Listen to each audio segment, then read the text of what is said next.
তৃতীয় অধ্যায়। এবার মূল দাবি, প্রশংসা করেছি, পরিচয় দিয়েছি, আমরা তোমার বান্দা। এবার প্রশ্ন হচ্ছে চাও কি? পরিচয় তো শুনলাম, চাও কি? আল্লাহ রাব্বুল আলামিন আমাদেরকে শিখায় দিলেন, কত বড় মেহেরবান তিনি, কত দয়ালু তিনি। তার কাছে চাওয়ার ভাষাটাও তিনি আমাদের শিখাই দিলেন। জনে কোন সুবহানাল্লাহ। রব্বুল আলামিন আমাদের শিখালেন, এভাবে চাও, ইহদিনাস সিরাতাল মুস্তাকিম সিরাতাল্লাযীনা আন'আমতা আলাইহিম গায়রিল মাগদুবি আলাইহিম ওয়ালাদ-দাল্লিন। আয় আল্লাহ, ইহদিনাস সিরাতাল মুস্তাকিম, একটা রাস্তা চাই, সহজ সরল সঠিক একটি পথ চাই তোমার কাছে। সেই পথটা চাই যে পথ হচ্ছে নিয়ামত প্রাপ্তদের, অভিশপ্ত এবং পথভ্রষ্টদের পথ নয়। যে পথ নিয়ামত প্রাপ্তদের, ওই ধরনের একটা পথ আমরা চাই। পথ দেখাবার মালিককে কোরআনে কারীম বলছে, আল্লাহ রাব্বুল আলামিন বলেন, ওয়া আলাল্লাহি কাসদুস সাবিলি ওয়া মিনহা জাইরুন ওয়ালাউ শাআ লাহাদাকুম আজমাইন। ওয়া আলাল্লাহি কাসদুস সাবিল, সোজা রাস্তা বলে দেওয়ার দায়িত্ব আমি আল্লাহর। সোজা রাস্তা বলে দেওয়ার দায়িত্ব কার? তিনি বলছেন বলার দায়িত্ব আমার, সোজা রাস্তাটা আমি বলে দেব। আল্লাহ রাব্বুল আলামিনের কাছে বান্দা যখন রাস্তার দাবি করলো, সোজা পথ চাই, সহজ পথ একটা তোমার কাছে চাই, রব্বুল আলামিন সূরা ফাতিহার 7টা আয়াতের এই অভিনন্দন পত্রের জবাবে 30 পারা কোরআন শরীফ আল্লাহ পাক বান্দারে দান করে দিলেন। জবাবে বলে দিলেন, ওয়া আনিবুদুনি হাযা সিরাতুম মুস্তাকিম। সোজা রাস্তাটা হলো আমার আনুগত্য, আমার গোলামি, আমার দাসত্ব, এটাই হলো সোজা রাস্তা। এই সোজা রাস্তাটা আমি বলবো। রাস্তা তো অনেক হতে পারে, কিন্তু সোজা রাস্তা বলে দেওয়ার দায়িত্ব কার? আল্লাহ পাকের। দেখেন, এই যে বিশাল মাহফিল, এই মাহফিলে যত লোক আসছে, সব লোক কি একমতের, এক চিন্তার, এক আদর্শের? না। এই কয়েক লক্ষ জনতার ভেতরে হাজারো মতের লোক আছে, হাজারো চিন্তার লোক আছে, হাজারো আদর্শের লোক আছে। সব আদর্শ, সব চিন্তা, সব কি ঠিক? সবটাই কি নির্ভুল? না। সঠিক নির্ভুল একটা। কয়টা হয়? একটাই হয় মাত্র। এই জন্য আমি দৃষ্টান্ত দিতে গিয়ে বলি, অঙ্ক পরীক্ষা যেদিন হয়, ছেলেরা অঙ্ক পরীক্ষা যেদিন দেয়, সেই অঙ্ক পরীক্ষা দিতে গিয়ে অঙ্ক যারা ভুল করে তাদের ফলাফল কয় রকম হয় বলেন? হ্যাঁ, অনেক রকম হয়। আর যাদের অঙ্ক যাদের ঠিক হয়, তাদের ফলাফল কয় রকম? একরকম। তার অর্থ কি? তার অর্থ হলো ভুলের পথ অনেক, আর হকের পথ, বাতিলের পথ অনেক, ভুলের পথ অনেক, সঠিক এবং হক যেটা তার পথ হচ্ছে মাত্র একটা। এই জন্যে আল্লাহ রাব্বুল আলামিন তিনি সোজা রাস্তা বলে দেওয়ার দায়িত্বটা নিয়েছেন। কোরআন বলছে প্রত্যেকটি সৃষ্টির শুরু হতে শেষ পর্যন্ত 4টা স্তর পার হতে হয়। তার সর্বশেষ স্তর হলো হেদায়েত। 4টি স্তর পার হওয়ার সর্বশেষ স্তর হচ্ছে হেদায়েত। আল্লাযী খালাকা ফাসাওয়া ওয়াল্লাযী কদ্দারা ফাহাদা। তিনি সকল বস্তুকে সৃষ্টি করেন এবং তারপর তার পরিমাপ, তার কর্মপথ, তার হেদায়েত তিনি দিয়ে দেন। তার মানে হচ্ছে তিনি সৃষ্টি করেন, সামঞ্জস্য রাখেন, পরিমাপটা ঠিক করেন এবং পথের নির্দেশ দেন। সৃষ্টি করেই ছেড়ে দেন না, তার হেদায়েত দিয়ে দেন। তার পরিমাপটা ঠিক করেন, সামঞ্জস্য করেন। কিরকম? দেখুন, আপনি যখন দাঁড়ান তখন আপনার পায়ের উপরে হাঁটু থেকে হাঁটুর নিচের যে অংশটা পা পর্যন্ত, ওইটারে কি কয়? পা, নলা। এই তো ঠিক বলছেন, নলা। আপনারা আমাকে সাহায্য করবেন যেখানে আমি আটকে যাই। নলা, এই নলাটা পায়ের সেন্টারে যদি রাখা হতো, বোঝেন ভালো করে, পায়ের সেন্টারে এই জায়গাটা, এটা ধরুন পা, এই জায়গাটায় যদি হতো পায়ের নলাটা, হয় সিটায় পড়তেন না হয় ফুটোয় পড়তেন। আল্লাহ পাক বলছেন শুধু সৃষ্টি করি না, সামঞ্জস্য এবং পরিমাপ ঠিক করি। মাপ মতো পাটা সামনে গোড়ালির কাছে নলাটা বসায় দেওয়া হয়েছে, যাতে আপনি চিত না হন, বুটো হয়ে না পড়েন। সুবহানাল্লাহ কইতে ইচ্ছা করে না? এই নলাটা যদি আঙ্গুলের দিকে আসতো আর পাটা যদি পিছনের দিকে বেশি অংশ থাকতো, যতই সামনে হাঁটতেন ততই পিছনে চলে যেতেন। ভূত নাকি, ভূতের পা থাকে নাকি পিছনের দিকে, বলে লোকেরা, আমি দেখি নেই। ভূত নাকি সামনে আগাতে গেলে পিছনে চলে যায়। এ পায়ের সামঞ্জস্যটা, অনেক কথা বলবো না, দুই একটা দৃষ্টান্ত দেবো, তাতেই বুঝে ফেলবেন। আল্লাহ পাক বলেন শুধু সৃষ্টিই করি না, তার সামঞ্জস্য এবং পরিমাপকে ঠিক করে দেই। মুরগির বাচ্চা ডিমের থেকে বেরোয়, তারে যদি ওর মায়ের শুদ্ধ যদি আপনি ভাড়া দেন, পানির মধ্যে ডুবে মরে যাবে। আর ওর মার চিৎকারের চোটে সারা গ্রামের মানুষ এক জায়গায় হবে। আর হাঁসের ডিম থেকে বাচ্চা বেরোলে সেই বাচ্চা আর মা বাবা দুজনকেই ভাড়া দেন পানির মধ্যে, সাঁতরাই উঠে আসবে, ঠিক কিনা? কে শিখালো সাঁতার? কে শিখালো? শুধু সৃষ্টি করেন না, আল্লাহ পাক সৃষ্টি করেন, সামঞ্জস্য এবং পরিমাপকে ঠিক করেন এবং তাকে পথের নির্দেশ দেন। এটা হলো সর্বশেষ, সৃষ্টি করে ছেড়ে দেন না। যেমন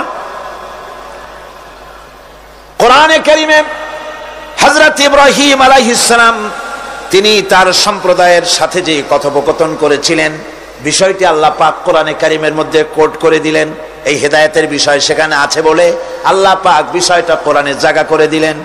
وَإِذْ قَالَ إِبْرَاهِيمُ لِأَبِيهِ وَقَوْمِهِ إِنَّنِي بَرَاءٌ مِّمَّا تَعْبُدُونَ إِلَّا الَّذِي فَطَرَنِي فَإِنَّهُ سَيَهْدِينِ। ইব্রাহিম আলাইহিস সালাম তার পিতা এবং তার গোত্রকে বললেন, তার সম্প্রদায়ের লোকদেরকে, নিঃসন্দেহে আমি মুক্ত, আমি পবিত্র। তোমরা যেসব জিনিস দিয়ে যেসব এর ইবাদত করো, গোলামি করো, আনুগত্য করো, আমি তার থেকে পবিত্র। আমি তো শুধু ইবাদত করি, গোলামি করি সেই স্রষ্টা যিনি আমাকে সৃষ্টি করেছেন। আমার সম্পর্ক শুধুমাত্র সেই সত্তার সাথে যিনি সৃষ্টি করেছেন। আল্লাযী খালাকানি ফাহুয়া ইয়াহদিন, যিনি আমাকে সৃষ্টি করে শুধু সৃষ্টি করেন নাই, আমাকে হেদায়েত দিয়েছেন, আমাকে পথের দিশা দিয়েছেন। ওয়াল্লাযী হুয়া ইউতঈমুনি ওয়া ইয়াসকিন, যিনি আমাকে সৃষ্টি করেছেন, তিনি হেদায়েত দিয়েছেন। আর আমি যখন তৃষ্ণার্ত হই তিনি আমাকে পান করান, আমি যখন ক্ষুধার্ত হই তিনি আমাকে আহার দেন। ওয়াইদা মারিতু ফাহুয়া ইয়াশফিন, আর যখন অসুস্থ হই তখন তিনি আমাকে রোগ মুক্ত করে দেন। সুবহানাল্লাহি ওয়া বিহামদি। তাহলে কি হলো? অর্থাৎ যে প্রতিপালক, তার প্রতিপালন পদ্ধতি আমার সকল প্রয়োজন মিটান, যিনি আমাকে পান করান, আহার করান। অসুস্থ হলে যিনি আমাকে সুস্থ করেন, হেদায়েতের কামটা তিনি আরেকজনের জন্য রাখেন নাই, তিনি আমার হেদায়েতের ব্যবস্থাও করেছেন। ভাইরা আমার, আল্লাহ রাব্বুল আলামিন শুধু সৃষ্টি করেন নাই, সৃষ্টি করে হেদায়েত দিয়েছেন, মানুষকে হেদায়েতের রাস্তা বলে দিয়েছেন। সঠিক পথ কোনটি সেই পথের কথাও তিনি পরিষ্কার করে বলে দিয়েছেন। এই জন্য আল্লাহ পাক বলেন, কোরআন মাজিদ হেদায়েতকে বিরাট দান বলে ঘোষণা করেছে। মানুষের জন্য যে হেদায়েত আল্লাহ দিয়েছেন তার সবচাইতে বড় দান। জোরে কোন সুবহানাল্লাহ। ইন্না খালাকনাল ইনসানা মিন নুতফাতিন আমশাজিন নাবতালিহি ফাজআলনাহু সামিআম বাসীরা। আমি মানুষের মিলিত শুক্র দ্বারা, নুতফা দিয়ে আমি মানুষ সৃষ্টি করেছি এবং তাকে একে একে বিভিন্ন স্তর পার করেছি। তাকে শ্রবণ শক্তি দিয়েছি, তাকে দর্শন শক্তি দিয়েছি। ইন্না হাদাইনাহুস সাবিলা ইম্মা শাকিরান ওয়া ইম্মা কাফুরা। নিশ্চয়ই আমি তাদেরকে তাদের কর্মপন্থা প্রদান করেছি। আমি তাদেরকে হেদায়েত দিয়েছি, চলার পথের দিশা দিয়েছি। এখন ইচ্ছে করলে সে কৃতজ্ঞ হতে পারে, ইচ্ছে করলে অকৃতজ্ঞতার পথ অবলম্বন করতে পারে। আমি তাকে হেদায়েত দিয়ে দিয়েছি, পথ দেখিয়ে দিয়েছি। ডান এবং বাম দুটি রাস্তা আল্লাহ পাক দেখিয়ে দিয়েছেন। আসহাবুল ইয়ামিন, আসহাবুশ শিমাল, একটা ডানপন্থী আর একটা বামপন্থী। আমাদের দেশে কিছু লোক আছেন নাম মুসলমান, কিন্তু বলে যে আমরা বামপন্থী আন্দোলন করি। অথচ সমস্ত ডানপন্থীদের জায়গা হবে জান্নাতে যদি জান্নাতের আমল করতে পারে। ডানপন্থীদের নেতা হচ্ছেন দুনিয়ার সমস্ত পয়গম্বরেরা, আর বামপন্থীদের নেতা হলো শয়তান। বামপন্থীদের নিয়ে শয়তান যাবে কিয়ামতে জাহান্নামে। আল্লাহ পাক রাস্তা বলে দিয়েছে। আল্লাহ রাব্বুল আলামিন বলেন, আলাম নাজআল লাহু আইনাইনি ওয়া লিসানান ওয়া শাফাতাইন ওয়া হাদাইনাহুন নাজদাইন। আমি কি তোমাদের দুটি চক্ষু দেই নাই, দেখার জন্য দুটো চোখ দেই নাই? আমি কি তোমাদেরকে কথা বলার জন্য দুটো ঠোঁট দেই নাই? এরপরে আমি কি তোমাদেরকে ভালো মন্দ বোঝার জন্য আমি কি হেদায়েত দেইনি? ভালো মন্দ সবটা বোঝার জন্য আমি তোমাদেরকে হেদায়েত দিয়েছি। সুতরাং এই হেদায়েতের রাস্তা ছেড়ে দিয়ে তোমরা নিজেদেরকে গোমরাহির মধ্যে ডুবিয়ে দিও না। আমার দেওয়া হেদায়েতের রাস্তায় নিজেদেরকে পরিচালিত করার জন্য প্রচেষ্টা করো। আল্লাহ পাক বলেন, ওয়াল্লাযীনা জাহাদু ফীনা লানাহদিয়ান্নাহুম সুবুলানা ওয়া ইন্নাল্লাহা লামাল মুহসিনিন। যারা আমাকে পাওয়ার জন্য সাধনা করেছে তাদের পথ প্রদর্শন করা আমার জন্য অবশ্য কর্তব্য। অন্য জায়গায় আল্লাহ পাক বলেছেন, ওয়া মান ইয়াত্তাকিল্লাহা ইয়াজআল লাহু মাখরাজা। যে ব্যক্তি আমাকে ভয় করে চলে, আমার প্রতি আশা করে, ভরসা করে, তার জন্য আমি রাস্তা তৈরি করে দিই। সুবহানাল্লাহ। সুতরাং হেদায়েত আল্লাহ পাক দিয়েছে, এমন নয় যে তিনি রাস্তা তৈরি করেন নাই। কোরআন খোদাই হেদায়েতের নাম দিয়েছে হুদা। খোদাই হেদায়েতের নাম কি? হুদা। এই কোরআনের এক নাম হচ্ছে, এই কোরআনের এক নাম কি? কোরআন বলছি, فمن تبع هداي فلا خوف عليهم ولا هم يحزنون। আমার এই কোরআন, এই হেদায়েত যারা মানবে, এটাকে যারা অনুসরণ করে চলবে, এটার আইন কানুন যারা মেনে চলবে, ওদের জন্য কোনো ভয় নাই, কোনো চিন্তাও নাই, কোনো ভয় নাই, কোনো চিন্তা নাই যারা এই কোরআনের হেদায়েতকে মেনে চলবে। আল্লাহর হেদায়েত হলো সবচেয়ে বড় হেদায়েত। আল্লাহ পাক বলছেন, কুল ইন্না হুদাল্লাহি হুয়াল হুদা ওয়া উমিরনা লিনুসলিমা লিরাব্বিল আলামিন। হে রাসূল, আপনি বলুন, আল্লাহর হেদায়েত হলো সবচেয়ে বড় হেদায়েত। অর্থাৎ আল্লাহ যে রাস্তা দিয়েছেন, আল্লাহ যে কোরআন দিয়েছেন, এর থেকে বড় হেদায়েত মানুষের জন্য আর কিছু হতে পারে না। আল্লাহ পাক বলেন, ওয়ালান তারদা আনকাল ইয়াহুদু ওয়ালান নাসারা হাত্তা তাত্তাবিআ মিল্লাতাহুম কুল ইন্না হুদাল্লাহি হুয়াল হুদা। স্মরণ রাখুন হে নবী, ইহুদিরা, খ্রিস্টানেরা কিছুতেই আপনার প্রতি খুশি হবে না যতক্ষণ পর্যন্ত আপনি ইহুদি হবেন অথবা খ্রিস্টান হবেন। ওরা কোনোদিন মুসলমানদের উপরে রাজি হবে না, খুশি হবে না। মনে রাখতে হবে, একমাত্র সঠিক পথ ইহুদিদের পথ সঠিক নয়, নাসারাদের পথ সঠিক নয়। আসল পথ হলো আল্লাহ পাকের পথ। কার পথ আসল? আসল রাস্তা, আসল পথটি আল্লাহ পাক কোরআনে কারীমের মধ্যে বিশদভাবে বলে দিয়েছেন। এবং ইহদিনাস সিরাতাল মুস্তাকিমের ব্যাপারে আল্লাহ পাক কোরআনে সাফ করে বলে দিয়েছেন যে আমি এর বিনিময় তোমাদেরকে কোরআন দিলাম। বস্তুত ইহদিনাস সিরাতাল মুস্তাকিম এর জবাব হলো, ওয়া ইন্নাল্লাহা রাব্বি ওয়া রাব্বুকুম ফা'বুদুহু হাযা সিরাতুম মুস্তাকিম। নিঃসন্দেহে আল্লাহ তোমাদের এবং আমাদের রব। আর সুতরাং তারই উপাসনা করতে হবে, এটাই দ্বীনের সরল পথ। আর এটা কোনো নতুন পথ নয়। আল্লাহ যে পথটা দিয়েছেন রাসূল করিম সাল্লাল্লাহু আলাইহি ওয়াসাল্লামের মাধ্যমে, সেটা কি কোনো নতুন পথ না। কোরআন বলছে এটা নতুন পথ নয়। শারা'a লাকুম মিনাদ-দীন মা ওয়াসসা বিহি নূহান ওয়াল্লাযী আওহাইনা ইলাইকা ওয়া মা ওয়াসাইনা বিহি ইব্রাহিমা ওয়া মূসা ওয়া ঈসা আন আকিমুদ-দীন ওয়া লা তাতাফাররাকু ফীহি। শারা'a লাকুম মিনাদ-দীন, এই দিন তিনি তোমাদের জন্য সেই দিনই মনোনীত করেছেন যা হযরতে নূহ আলাইহিস সালাম এর উপরে তিনি ওসিয়ত করেছেন।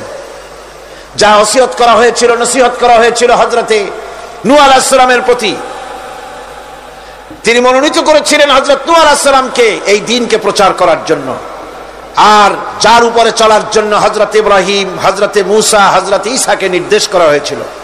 তাদের সকলের শিক্ষাই ছিল একটা, যে আল্লাহ পাকের দ্বীনকে প্রতিষ্ঠা করো, আর এই ব্যাপারে কোন রকমই নিজেদের মধ্যে পার্থক্য, মত পার্থক্যের সৃষ্টি করো না। এখন কথাটা আরো ক্লিয়ার করে দেই। ইহদিনাস সিরাতাল মুস্তাকিম চাইছিলাম, আল্লাহ আমাদেরকে একটা সহজ রাস্তা দাও। সেই সহজ রাস্তা বলে দেওয়ার জন্য এসেছে কোরআন। সেই সহজ রাস্তা বলে দেওয়ার জন্য কি এসেছে? যারা বলেন কি?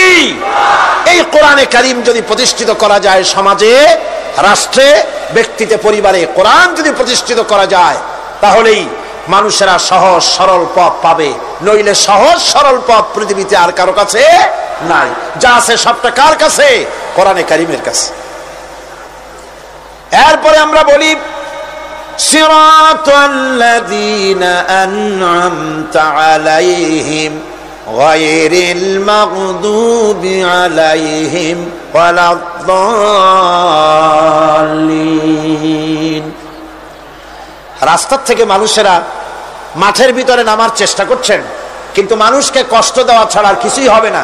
আমি অনুরোধ করছি, রাস্তা থেকে লোকেরা মাহফিলের ভেতরে ঢোকার চেষ্টা করবেন না। বিরাট রকমের ব্যাঘাত সৃষ্টি হবে। সকলে বসে পড়ুন, যিনি যে জায়গায় আছেন সেখানে বসুন, চাপ সৃষ্টি করবেন না, বসুন। আপনারা দাঁড়ালে আরো বিশৃঙ্খলার সৃষ্টি হবে। কোরআনের মাহফিল, খবরদার বেয়াদবি করবেন না, কেউ দাঁড়াবেন না। যারা দাঁড়িয়েছেন বসেন, আর জোরে সোরে জিকির করেন লা ইলাহা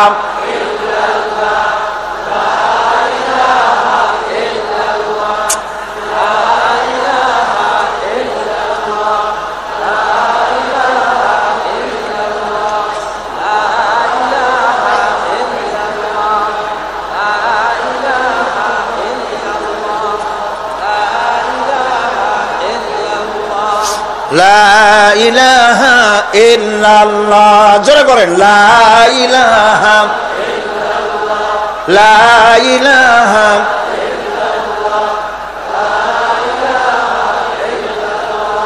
লা ইলাহা ইল্লাল্লাহ মুহাম্মাদুর রাসূলুল্লাহ। আল্লাহ আল্লাহ আল্লাহ আল্লাহ আল্লাহ আল্লাহ আল্লাহ আল্লাহ, আরো জোরে করেন আল্লাহ আল্লাহ আল্লাহ আল্লাহ আল্লাহ আল্লাহ আল্লাহ আল্লাহ আল্লাহ আল্লাহ আল্লাহ আল্লাহ আল্লাহ আল্লাহ আল্লাহ আল্লাহ আল্লাহ আল্লাহ, লা ইলাহা ইল্লাল্লাহ মুহাম্মাদুর রাসূলুল্লাহ। বন্ধুগণ, এত বড় বিশাল মাহফিল, পুলিশ, আর্মি কেউ এটাকে কন্ট্রোল করতে পারবে না। এটাকে কন্ট্রোল করার দায়িত্ব আল্লাহ পাকের। কার দায়িত্ব? আল্লাহর কাছে সাহায্য চাই। আল্লাহ পাক কোরআনের মাহফিল, কোরআন শোনার জন্য মানুষের কাছে সহজ করে দাও, জোরে কোন আমিন। প্রচন্ড রকমের মানুষের চাপ সৃষ্টি হয়েছে।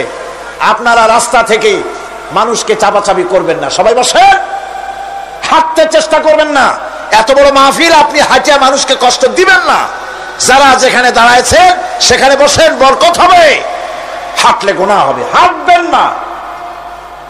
বন্ধুগণ, আমি আজ খুব লম্বা কথা বলবো না, কারণ মানুষের প্রচন্ড অতীতের যে কোনো বছরের তুলনায় প্রচন্ড চাপ সৃষ্টি হয়েছে মানুষের। আমি কথা গোছায় আনতেছি। সিরাতুল মুস্তাকিম, এজন্য মডেল দরকার। কার অনুসরণ করব?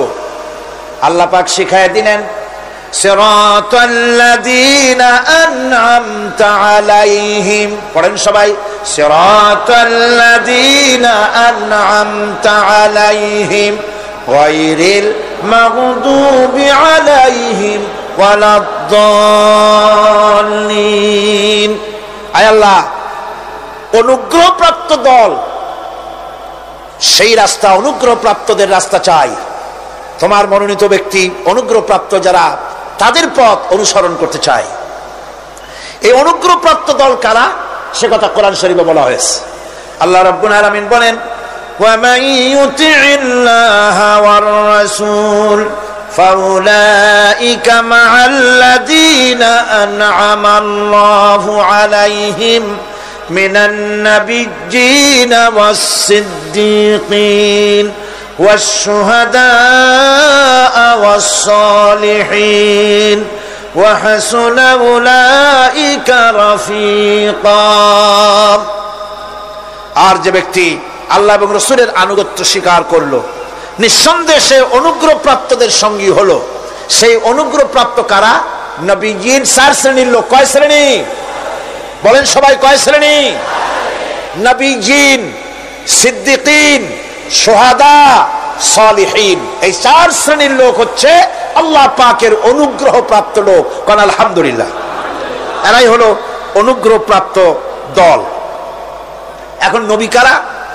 নবী হচ্ছেন যারা নাকি আল্লাহ পাকের কাছ থেকে ওহী প্রাপ্ত হয়েছেন, নিখিল মানুষের চিরন্তন শান্তি এবং কল্যাণের জন্য আল্লাহ পাকের নিকট থেকে সত্যের বিধান লাভ করেছেন। তারাই হচ্ছেন নবী, যারা আল্লাহ পাকের কাছ থেকে ওহী প্রাপ্ত হয়েছেন।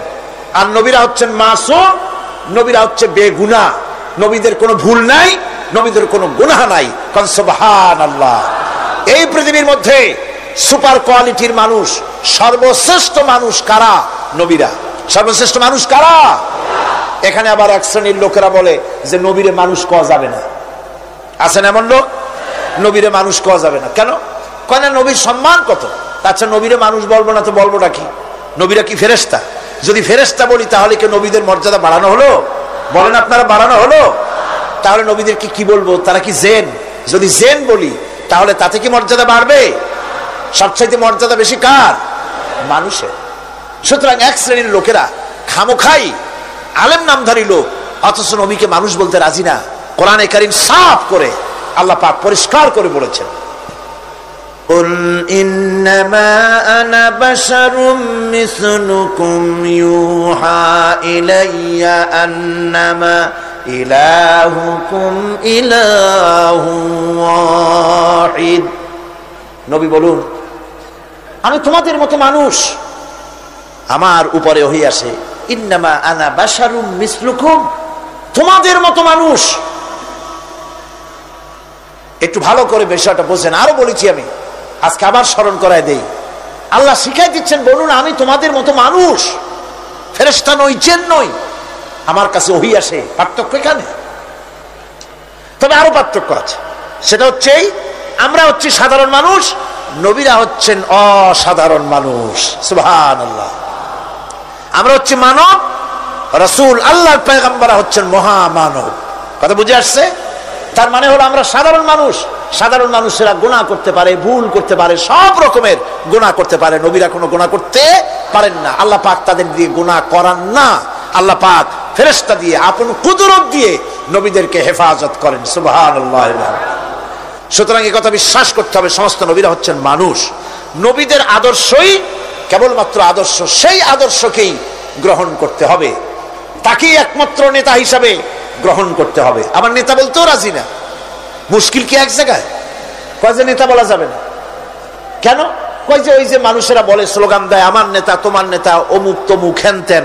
তো এগুলির সাথে নবীরে মিশানো এটা ঠিক না। আচ্ছা, নবীরে নেতা কব না, কবটা কি? নবী কি হয় নেতা হবে, না হয় অনুসারী হবে, এর বাইরে তো কিছুই নাই। হয় ইমাম, না হয় মুক্তাদি। বাইরে কি? বাইরে তো নাই কিছু। সুতরাং নবী কি মুক্তাদি হবে? নবী কি অনুসারী হবে? নিশ্চয়ই 1000 বার নবী হচ্ছেন ইমাম, নবী হচ্ছেন নেতা। আমরা যখন আরবিতে বলি, ওনারা নিজেরাও আরবিতে বলেন, তখন কোনো আপত্তি হয় না। আল্লাহুম্মা সাল্লি আলা সাইয়্যিদিনা মুহাম্মদ, সাইয়্যিদিনা মানে হচ্ছে আমাদের লিডার, আমাদের নেতা। সাইয়্যিদিনা যখন বলে তখন আপত্তি করে না, কিন্তু আমাদের নেতা বললেই আপত্তি করেন। বাংলা ভাষা, বাংলাদেশি মানুষ হইয়া বাংলা ভাষার প্রতি গভীর জ্ঞান দেখলে দুঃখই হয়। বন্ধুগণ, মনে রাখতে হবে নবী হচ্ছেন মাসুম, বেগুনাহ এবং নেতা, আর মুহাম্মদ সাল্লাল্লাহু আলাইহি ওয়াসাল্লাম হচ্ছেন বিশ্ব নেতা, এটা কোনো সন্দেহ নাই। এই নবীর অনুসরণ করতে হবে। সিদ্দিকিন হচ্ছে সত্যকে যারা উদার, উন্মুক্ত, অকুণ্ঠ চিত্তে, দ্বিধাহীন ভাবে যারা গ্রহণ করেছে, এর বিপরীত যারা করেই নাই, তারাই হচ্ছেন সিদ্দিকিন। হযরতে, যেমন একটা দৃষ্টান্ত, হযরতে আবু বকর সিদ্দিক রাদিয়াল্লাহু তাআলা আনহু, মেরাজ থেকে হুজুর ফিরে এসেছেন সকাল বেলায়, ফজরের নামাজ পড়ে বসেছেন কাবা শরীফে, তিনি বসে আছেন। তো তখন আবু জাহেল আসছে, এসে বলছে, মুহাম্মদ সাল্লাল্লাহু আলাইহি ওয়াসাল্লাম, প্রত্যেক দিনই তো নতুন নতুন কথা কও, আজকে কোনো নতুন কথা আছে? হুজুর বললেন, হ্যাঁ নতুন কথা আছে। কি? বলে, এই তো শেষ রাত্রে জিবরাইল আসছিল, আমারে নিয়ে গেল বাইতুল মুকাদ্দাসে, জেরুজালেমে গিয়ে নামাজ পড়লাম, ওইখান থেকে মহাকাশ পাড়ি দিলাম, 7 আকাশ পাড়ি দিলাম, সিদরাতুল মুনতাহা গেলাম, আরশে আজিম ভ্রমণ করলাম, আল্লাহর সাথে কথা কইলাম, জান্নাত জাহান্নাম দেখলাম, তারপরে আবার এই আয়েশা নামাজ পড়িয়া তোমাদের সাথে কথা বলতেছে। আবু জাহেল কয় যে, খাইস, যাও, মাথা টাথা একটু ভালো ছিল, এখন তাও সর্বনাশ হয়ে গেছে। কয়, মুহাম্মদ সাল্লাল্লাহু আলাইহি ওয়াসাল্লাম, তুমি যা বললা এই কথাটা আমি কি হুবহু মানুষের কাছে বলবো? হুজুর বলছেন, অবশ্যই বলো গিয়ে। আবু জাহেল চিন্তা করলো, দিস ইজ দ্য মোমেন্ট, এটাই হলো আসল সুযোগ পেয়ে গেছে মানুষকে বিভ্রান্ত করার জন্য। সবার আগে ছুটে চললো হযরত আবু বকর রাদিয়াল্লাহু তাআলা আনহুর বাড়িতে, যে বলছেন, আবু বকর শুনেছো? বলে, কি? মুহাম্মদ সাল্লাল্লাহু আলাইহি ওয়াসাল্লাম এই রকমের কথা বললো, বেচারার মাথাটা যাও ভালো ছিল, শেষ। হুজুর বলছেন, আবু জাহেল, আমার রাসূল কি এরকম বলেছেন? আবু জাহেল বলছে, আমার নিজ কানে শুনে আসলাম, এখনো তিনি সেখানে বসা। হযরত আবু বকর বলেন, আবু জাহেল, আমার আল্লাহর নবী তিনি যদি এরকম কথা বলে থাকেন, তাহলে আমি কোনো সন্দেহ পোষণ করি না, অবশ্যই আল্লাহ রাব্বুল আলামিনের হাবিব যা বলেছেন তা সত্য। হযরত আবু বকর রাদিয়াল্লাহু তাআলা আনহু মসজিদে হারামে আসলেন, হুজুরকে জিজ্ঞেস করলেন, হুজুর, আবু জাহেল আমাকে এইসব কথা বললো, এগুলি কি ঠিক? হুজুর বললেন, হ্যাঁ। তিনি ঘটনা বয়ান করলেন। হযরত আবু বকর বললেন, হে রাসূল, আপনি যা বলেছেন সত্য বলেছেন, আপনার মেরাজ ঠিক হয়েছে, সঠিক হয়েছে, সন্দেহ নাই। হুজুর বলেন, আবু বকর, তুমি তো শুধু আবু বকর নাও, তুমি সিদ্দিক। সত্যকে যারা অকুণ্ঠ চিত্তে, অকুণ্ঠ চিত্তে, দ্বিধাহীন ভাবে যারা সত্যের সামনে মাথা নত করেছে, গ্রহণ করে নিয়েছে, দ্বিমত পোষণ করে নাই, কোন রকমের দুষ্ট বুদ্ধির আশ্রয় গ্রহণ করেনি, উল্টাপাল্টা করেনি, এই সমস্ত মানুষেরই হলো সিদ্দিক। আর এদের দলকেই সিদ্দিকিন বলা হয়। তাহলে নবীয়িন, সিদ্দিকিন, এনারা হচ্ছেন নেয়ামত প্রাপ্ত। 3 নম্বরে হচ্ছে শুহাদা, সত্যকে যারা যারা সত্যের সাক্ষী দিয়েছে, সত্যের সাক্ষ্যদাতা। সত্য হচ্ছে ইসলাম। সত্য কি? ইসলাম। সত্য হচ্ছে আল্লাহ, সত্য হচ্ছে নবী, সত্য হচ্ছে কোরআন, সত্য হচ্ছে হাদিস। এই মহাসত্যকে যারা স্বীকৃতি দিয়েছে, নিজেদের কথা দিয়ে, কাজ দিয়ে, ধন দিয়ে, সম্পদ দিয়ে, এমনকি নিজের জীবনটা এই রাস্তায় বিলিয়ে দিয়ে মহাসত্যের চিরস্থায়ী সাক্ষী দিয়ে দুনিয়া থেকে যারা বিদায় হলেন, ওনারা হচ্ছেন শহীদ। আজ রাস্তাঘাটে শহীদ হয়, যার তার নামের আগে শহীদ বসায় দেয়। শহীদ এত সোজা জিনিস নয়। আল্লাহর রাস্তায়, ধর্মের জন্য, ইসলামের জন্য, আল্লাহর জন্য, কোরআনের জন্য, রাসূলের জন্য যারা জীবন দেন, তারাই হচ্ছে শহীদ। এই শহীদদের মর্যাদা আল্লাহ রাব্বুল আলামিন এত বেশি মর্যাদা দান করেছেন। শহীদদের মর্যাদা আল্লাহ পাক দিয়েছেন, কিয়ামতের দিন শহীদদের কোনো বিচার করা হবে না। আল্লাহ রাব্বুল আলামিন শহীদদেরকে বিনা বিচারে জান্নাত দিয়ে দিবেন। শহীদের বিশাল মর্যাদা, বিরাট মর্যাদা। এই শহীদ শাহাদাতের তামান্না প্রত্যেক মুসলমানের ভিতরে থাকতে হবে। হুজুর বলেছেন শহীদি মওতের যন্ত্রণা পিঁপড়ায় কাটার যন্ত্রণার চাইতে বেশি কিছু নয়। শাহাদাত হচ্ছে এপারে মওত আর ওপারে আল্লাহর সঙ্গে দেখা হয়ে যাবে। শহীদি মওত হচ্ছে আল্লাহর সঙ্গে দেখা করার একটা সেতু বন্ধন, একটি সেতু, একটি ব্রিজ, একটা পুল, একটা সাঁকো। এপারে দুনিয়া, ওপারে আল্লাহ পাকের সঙ্গে দেখা হবে। সুবহানাল্লাহ। ভাইরা, ইসলামের জন্য যারা জীবন দিলেন, যারা শাহাদাত বরণ করলেন, তারা জাতির সম্মানের পাত্র। সেই সম্মান, সেই মর্যাদা আল্লাহ রাব্বুল আলামিন শহীদদের প্রদান করেছেন। হযরত আব্দুল্লাহ জুলবাজাদাইন, যার কথা বুখারীতে লেখা হয়েছে। সুবহানাল্লাহ। যুবক মানুষ ইসলাম কবুল করেছেন। ইসলাম কবুল করতে গিয়ে বাড়ি ঘর জায়গা জমি কিছুই ছিল না।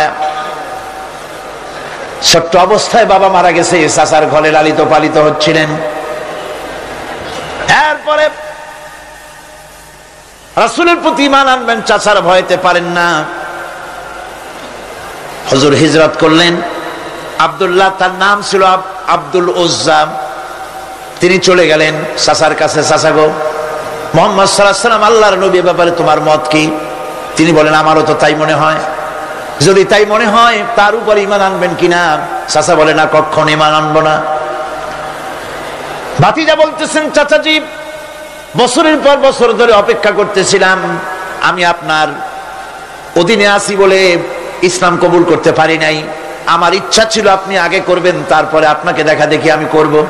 কিন্তু আপনি যখন ইসলাম কবুল করলেন না, আর করবেন না বলে যখন ঘোষণা দিলেন, আপনাকে উপস্থিত রেখে আমি ঘোষণা দিলাম লা ইলাহা ইল্লাল্লাহু মুহাম্মাদুর রাসূলুল্লাহ। চাচা বলছে, ভাতিজা এর পরিণাম জানো? কয় না, জানি না। এর পরিণাম হচ্ছে তুমি আমার বাড়িতে থাকো, আমার বাড়ি ছাড়তে হবে। বললেন রাজি আছি। উট ছাগল ভেড়া ঘোড়া যা দিছি ছাড়তে হবে, বলছে রাজি আছে। চাচা বলছে শুধু তাই নয়, পরনের যে লুঙ্গি আছে, গায়ে যে জামা আছে, আমার পয়সার লুঙ্গি জামা ছাড়তে হবে। ভাতিজা বলছে ঈমানের জন্য যা চাও সব ছাড়িয়ে দেব। জামা লুঙ্গি খুলে ফেলে দিয়ে দিলেন। হাদিস। তিনি চলে গেলেন মায়ের কাছে। ওই অবস্থায় মা এই যুবক ছেলেকে উলঙ্গ অবস্থায় দেখে দুই হাত দিয়ে নিজের চোখ চেপে ধরেছেন। বাবা, তোমার এই অবস্থা কেন? ছেলে বলছেন, মা, ঈমান আনার কারণে আমার এই অবস্থা হয়েছে। মা বলে, বাবারে কি চাও আমার কাছে? আব্দুল উজ্জা বলছে, মা কিচ্ছু চাই না, একটুখানি কাপড় আমারে দাও, আমি বিশ্ব নবী মুহাম্মদ সাল্লাল্লাহু আলাইহি ওয়াসাল্লামের খেদমতে যেতে চাই। মায়ের কাছে পুরানা কম্বল ছিল, কম্বলটা তিনি দিয়ে দিলেন। হযরতে এখনো তো সে মুসলমান হয়নি, ওই কম্বলটা ছিঁড়ে নিয়ে দুই টুকরা করে কম্বলটা পরলেন, আদাটা তাতে করে হাঁটু ঢাকে না, আর একটা কোন রকম গায়ে দিলেন। এরপরে হেঁটে হেঁটে কষ্ট করে মদিনায় চলে গেলেন। মসজিদে নববীর ভিতরে ঢুকে দরজার কাছে বসা বিশ্বনবী জনাবে মুহাম্মদ রাসূলুল্লাহ সাল্লাল্লাহু আলাইহি ওয়াসাল্লাম মসজিদে নববীতে, যুবক, হাঁটুর উপরে কাপড়, মাথার চুল, উস্কো খুস্কো চেহারা, ক্ষুধার্ত চেহারা। হুজুর জিজ্ঞেস করছেন, তুমি কে? তিনি বললেন, আমার নাম আব্দুল উজ্জা। তোমার এই অবস্থা কেন? তিনি বললেন, হুজুর ঈমান আনার জন্য বাড়ি ঘর জায়গা জমিন উট বাছুর সব হারাইছি, এমনকি পরনের লুঙ্গিও আমার দেয় নাই, মার কম্বলটা ছিঁড়িয়ে এনেছি। নবীজি আসহাবে সুফফার ভিতরে তাকে বসতে দিলেন, তাকে থাকতে দিলেন, আর বললেন তারে কোরআন শরীফ শিখাবা। আব্দুল উজ্জাকে হুজুর বললেন, তোমার নাম উজ্জা নয়, তোমার নাম আব্দুল্লাহ। হাদিস শরীফে এসেছে আল্লাহর কাছে দুইটা নাম বেশি প্রিয়, একটা হচ্ছে আব্দুল্লাহ আর একটা হচ্ছে আব্দুর রহমান। মুসলমান হলেন। এরপরে আসহাবে সুফফার মধ্যে বসে আছেন, কোরআন শরীফ জোরে জোরে তেলাওয়াত করেন। আসহাবে সুফফা রাসূলের কাছে নালিশ করলেন, অভিযোগ করলেন, হুজুর এই আব্দুল্লাহর কোরআন শরীফ এত জোরে পড়ে, তার চিল্লানির জ্বালায় আমরা বিশ্রাম করতে পারি না। নবীজি বললেন, সাহাবীরা আব্দুল্লাহকে বেশি করে চিল্লাইতে দাও, বাধা দিও না, কারণ তার ঈমান বড় দামের ঈমান হয়েছে, ঈমান আনতে গিয়ে কিছু আনতে পারে নাই। তাকে বাধা দিও না, প্রাণ ভরে চিল্লাইতে দাও, জোরে জোরে পড়তে দাও। ইতিমধ্যে তাবুকের যুদ্ধের জনদামামা বেজে উঠেছে। রোমান সৈন্যরা হুজুরের সঙ্গে যুদ্ধ করবে, জিহাদ করবে, ইসলামকে পরাজিত করার জন্য তারা আক্রমণের প্রস্তুতি নিল। নবীজি রোমানদের সঙ্গে লড়াই হবে বলে সাহাবায়ে কেরামদের কাছে সাহায্য চাইলেন, যার কাছে যা আছে অস্ত্রপাতি জমা করো, টাকা দাও, পয়সা দাও। সবাই মিলে দিতে লাগলেন। দিতে দিতে মহিলারা গলার হার, নাকের ফুল, কানের দুল হুজুরের সামনে স্তূপ হয়ে গেছে, টাকা কড়ি, সোনা দানা সব শুদ্ধ। হুজুর বলছেন, সাহাবীরা সবাই তো সব জিনিস দিলে, আমার আবু বকর রে দেখি না কেন? হযরত আবু বকর রাদিয়াল্লাহু তাআলা আনহু একটা পিলারের আড়ালে দাঁড়ানো ছিলেন। হুজুরের ডাক শুনে তিনি আসলেন, হাতে ছোট্ট একটা থলি, চোখে পানি। থলিটা হুজুরের হাতে তুলে দিলেন। হুজুর থলি ছাড়লেন, দেখা গেল কয়েকটা দিরহাম আর কয়েক কেজি গম, আর কিছু নাই। হুজুর তাকালেন, দেখছেন আবু বকর রাদিয়াল্লাহু তাআলা আনহু চোখের পানিতে দাড়ি ভিজে ভিজে পড়তেছে। হুজুর বললেন, আমার সাহাবীরা, আজ তোমরা সকলে মিলে যে দান করেছো, সেই দানের তুলনায় আবু বকর যে দান করেছে আল্লাহ রাব্বুল আলামিনের কাছে তা বেশি মূল্য হয়েছে। মনের মধ্যে অনেকের প্রশ্ন জাগলো, কেমন করে তা হলো? আমরা এত এত দিলাম। হুজুর জিজ্ঞেস করলেন, ও সাহাবী, তুমি কত দিয়েছো, বাড়ি কত আছে? তিনি বললেন, এত দিছি, এত আছে। তুমি কত দিয়েছো, কত রেখে এসেছো? প্রত্যেকে এরকম বলল। হযরতে ওসমান, হযরতে ওমর, হযরতে আলী রিদওয়ানুল্লাহ তাআলা আলাইহিম আজমাইন, তারাও বললেন, অর্ধেক এনেছি, অর্ধেক থুয়ে আসছি, 2 ভাগ এনেছি, 1 ভাগ রেখে আসছি। সব শেষে নবীজি হযরত আবু বকর রাদিয়াল্লাহু তাআলা আনহুকে প্রশ্ন করলেন, আবু বকর, তুমি কি এনেছো আর বাড়ি কি রেখে এসেছো? হযরত আবু বকর বলেন, ইয়া রাসূলুল্লাহ, ইয়া হাবিবাল্লাহ, আমার বাড়িতে জাগতিক সম্পদ বলতে যা বুঝায় সবটুকু এনে নবীজির কদম মোবারকে দান করে দিয়েছি।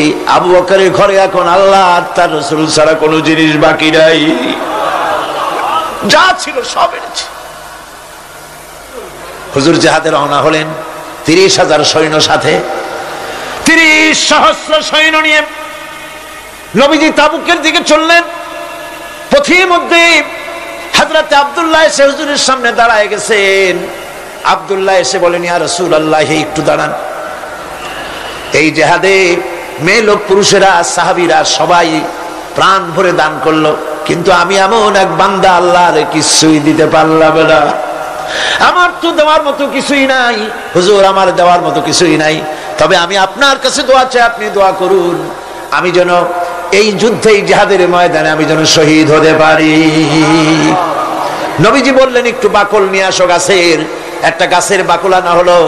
এই বাকলটা হুজুর নিজ হাতে আব্দুল্লাহর হাতে বাঁধা দিলেন, আর বললেন, রব্বুল আলামিন, আমি আব্দুল্লাহর রক্ত কাফেরদের জন্য হারাম করে দিলাম। হযরত আব্দুল্লাহ কেঁদে যার হয়ে যাচ্ছেন, বলছেন, ইয়া রাসূলুল্লাহ, আমি চাইলাম শহীদ হব, আর আপনি আমার রক্তকে কাফেরদের জন্য হারাম করে দিলেন।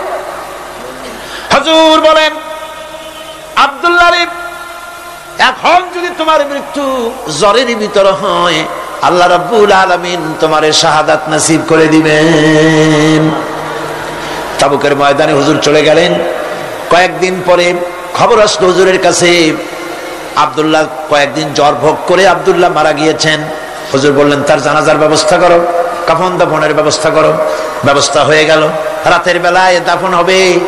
একজন লোক কবরের কাছে দাঁড়ায় টিম টিম করে একটা আলো নিয়ে দাঁড়ায় আছে, আর একজন লোক কবরের ভিতরে নেমেছেন। 2 ব্যক্তি লাশ 2 হাতে উঁচু করে নিয়ে আসতেছেন কবরের কাছে। যিনি কবরের ভিতরে দাঁড়ানো, তিনি বলতেছেন, লাশ বহন করে তোমরা যে 2 জন আনতেছো, লাশের সাথে খবরদার বেয়াদবি করো না, তোমাদের ভাইয়ের সঙ্গে আদব করো। এই বলে কবরের ভিতরে যিনি দাঁড়িয়েছিলেন, তিনি লাশটারে ধরলেন। কবরের ভিতরে দাঁড়ায় যিনি লাশ ধরেছেন, লাশকে কবরে শোয়াই দিয়েছেন, তিনি আর কেউ নন, তিনি বিশ্ব নবী মুহাম্মদুর রাসূলুল্লাহ। নিজের হাতে হযরত আব্দুল্লাহকে শোয়াই দিলেন। লাশ বহন করে যে দুইজন আনলেন, তার একজন হলেন হযরত আবু বকর আর একজন হযরত ওমর রাদিয়াল্লাহু তাআলা আনহুমা। আর আলো নিয়ে যিনি দাঁড়িয়েছেন, টিম টিম করে জ্বলতেছেন, তিনি হযরত বেলাল। কবরের ভিতরে হযরত আব্দুল্লাহকে শুইয়ে দিয়ে উপরে মাটি দিয়ে নবীজি কবরের দুই দিকে হাত দিয়া আল্লাহ রাব্বুল আলামিনের দরবারে ফরিয়াদ তুললেন, রব্বুল আলামিন, আমি আজকে সন্ধ্যা পর্যন্ত এই আব্দুল্লাহর প্রতি রাজি ছিলাম, খুশি ছিলাম, আল্লাহ গো তুমি আব্দুল্লাহর প্রতি রাজি হয়ে যাও। হযরত ইবনে মাসউদ রাদিয়াল্লাহু তাআলা আনহু পাশে দাঁড়ানো ছিলেন, চিৎকার দিয়ে কেঁদে কেঁদে বললেন, আয় আল্লাহ তাআলা, এই কবরের ভিতরে আজকে আব্দুল্লাহর লাশটা না হইয়া যদি আমার লাশ হতো, আমার ভাগ্যটা খুলে যেত। শহীদের মর্যাদা আল্লাহ পাকের কাছে সব থেকে বেশি। এই শহীদের পথ নিয়ামত প্রাপ্তদের পথ। যারা নিয়ামত পেয়েছে পৃথিবীতে, নবীজিন, সিদ্দিকিন, শুহাদা, এরাই হচ্ছেন নিয়ামত প্রাপ্ত। আল্লাহর রাস্তায় জীবন দেওয়ায় যে মজা, পৃথিবীতে আর কোনো কিছুতে সেই মজা নাই। হযরত ওমর রাদিয়াল্লাহু তাআলা আনহু দোয়া করতেন, আল্লাহুম্মা রযুকনি শাহাদাতান ফি সাবিলিক ওয়াজআল মাউতি ফি বালাদি রাসূলিক। আয় আল্লাহ, তুমি আমাকে শাহাদাতের মত আমাকে দান করো। শাহাদাতের তামান্না প্রত্যেকটি মুসলমানের ভেতরে থাকতে হবে। শহীদ হওয়া যাবে ইসলামের জন্য। সময় হয়তো আসতে পারে, হয়তো এমন সময় আসতে পারে যখন কোরআনের মর্যাদাকে টিকে রাখার জন্য, সুন্নতে নববীকে টিকে রাখার জন্য জান দেওয়া লাগতে পারে। তখন কি আপনারা জীবন দিতে পারবেন?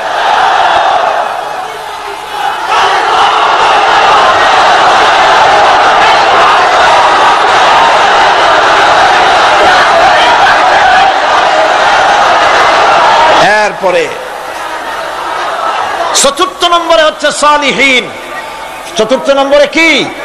সালিহিন। সালিহিন হচ্ছে জীবনের প্রত্যেকটি ক্ষেত্রে যারা একনিষ্ঠভাবে আল্লাহর বিধান পালন করেছেন, যারা পুণ্যের সাথে সুদৃঢ় থেকেছেন, যারা অটল থেকে পুণ্যের সাথে হকের সাথে অটল থেকেছেন, কোন অবস্থাতেই ইসলামী আদর্শের বিরুদ্ধাচরণ করেনি, তারাই হচ্ছেন সালিহিন। ইসলামের আদর্শ ছাড়ে নাই, পরিত্যাগ করে নাই, জীবনের সবকিছুর বিনিময় এটাকে আঁকড়ে ধরে থেকেছেন, ইসলামী আদর্শের পরিপন্থী কিচ্ছু করেন নাই। এরা হচ্ছেন সালিহিন। কোন আলহামদুলিল্লাহ। আল্লাহর অনুগ্রহ প্রাপ্ত কয় শ্রেণী? 4 শ্রেণী। নবীজিন, সিদ্দিকিন, শুহাদা, সালিহিন। এই 4 শ্রেণীর লোকেরাই হচ্ছে নিয়ামত প্রাপ্ত। আমরা বলেছি সিরাতাল্লাযীনা আন'আমতা আলাইহিম গায়রিল মাগদুবি আলাইহিম ওয়ালাদ-দাল্লিন। নিয়ামত প্রাপ্তদের পথ চাই, অনুগ্রহ প্রাপ্তদের পথ। আর অভিশপ্ত পথভ্রষ্টদের পথ আমরা চাই না, আমরা পরিহার করে চলবো। এটা একটু আদাও বটে। যারা অভিশপ্ত, যারা পথভ্রষ্ট, ওরা কারা? মাগদুব এবং দল্লিন।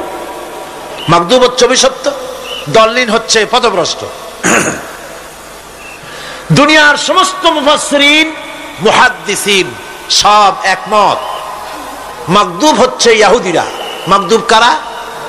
বলেন না কারা? আর দল্লিন, অভিশপ্ত কারা? খ্রিস্টানেরা। বলেন কারা?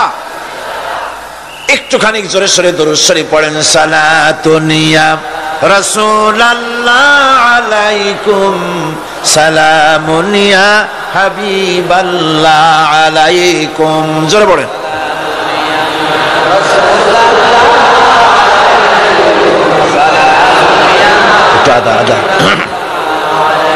সালাতুন ইয়া রাসূলুল্লাহ।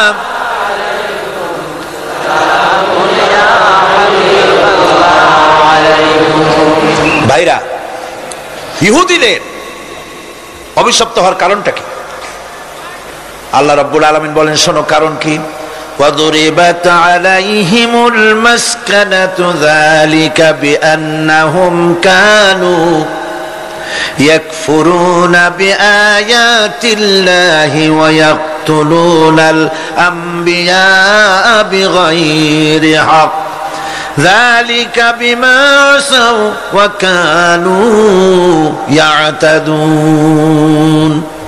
তাদের উপর দারিদ্র এবং অসহায়তার অভিশাপ বর্ষিত হয়েছে। এর কারণ হলো তারা আল্লাহ পাকের আয়াতকে অস্বীকার করেছে, তারা অকারণে আল্লাহর নবীদেরকে হত্যা করেছে এবং প্রত্যেকটি ব্যাপারে আল্লাহর শরীয়তের সীমা লঙ্ঘন করেছে।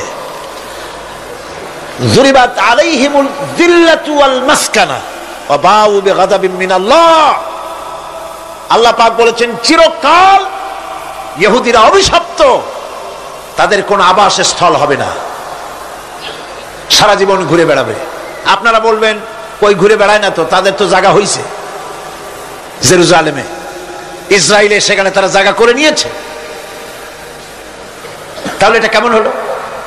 এটা এইভাবে হয়েছে, ওখানে তাদেরকে প্রতিষ্ঠিত করেছে আমেরিকা, ঠিক কিনা?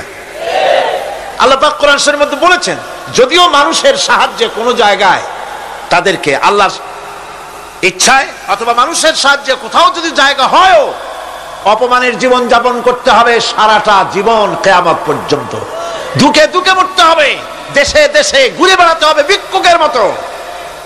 সে অবস্থাই হয়েছে। আমেরিকা ওদের উপর থেকে হাত উঠায় নিক, মধ্যপ্রাচ্যের আজকের 20 ফোড়া ইসরায়েল, আমেরিকা যদি তাদের রুবুবিয়াতে প্রতিপালনের হাতটা উঠায় নেয়, তাহলে আরব দেশে যত লোক আছে যুদ্ধ করা লাগবে না, এক পাশে গিয়ে পেশাব করলে ভাসিয়া লোহিত সাগরে চলে যাবে। সুতরাং এই ইহুদিদের পথ অনুসরণ করা যাবে না। ইহুদিরা অপরাধ করছিল কি? একটু আগেই বললাম, তারা আল্লাহর আয়াতকে অস্বীকার করেছে, তারা নবীদেরকে হত্যা করেছে।